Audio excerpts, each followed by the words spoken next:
আসসালামু আলাইকুম বন্ধুরা আজকে আমরা জানবো যে ধানের বিচন আমরা অনেকে চাষ করেছি, কিন্তু ধানের বিচন ক্ষেতগুলো দেখবেন যে অনেক জমিতে মানে বিচনগুলো হলুদ হয়ে গেছে। তো এইভাবে হলুদ হয়ে যাওয়ার কারণ কি এবং এর সমাধান কি, এবং কি করলে আপনারা ধানের বিচনগুলোকে এভাবে হলুদ হওয়া থেকে রোধ করতে পারবেন, তো আজকে আমরা সেটাই জানবো।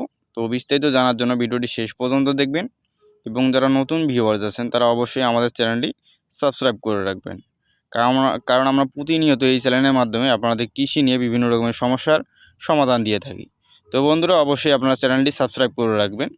তো বন্ধুরা এই যে লক্ষ্য করতে পারতেছেন এই যে বিচন ক্ষেতটা, তো এই যে এই জমিটা লক্ষ্য করেন, এই জমিটা কিন্তু পুরোপুরি সবুজ হয়ে আছে, কারণ হচ্ছে এই জমিটাতে পুরোপুরি খাদ্য আছে।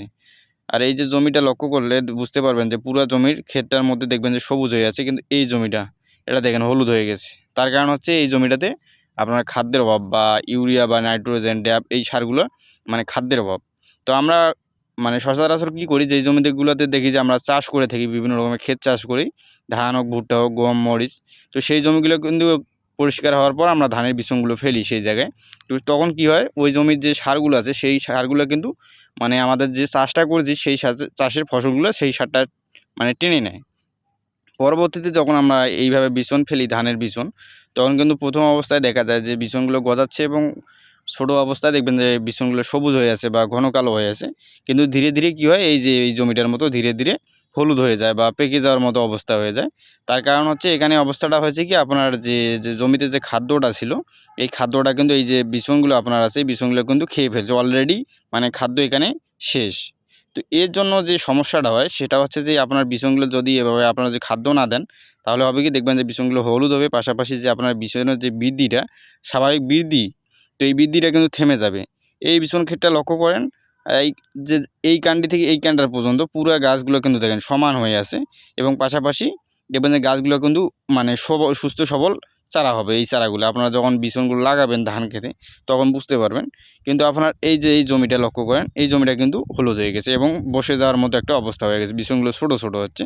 তো এই কারণে আপনারা যে কাজটি করবেন এবং এই গাছগুলোকে সবুজ করার জন্য যে কাজটি করবেন সেটা হচ্ছে যে আপনার জমিটাতে একটু হালকা করে নাইট্রোজেন বা যেটাকে আমরা ইউরিয়া সার বলি, এই ইউরিয়া সারটা সুন্দরভাবে ছিটিয়ে দেবেন।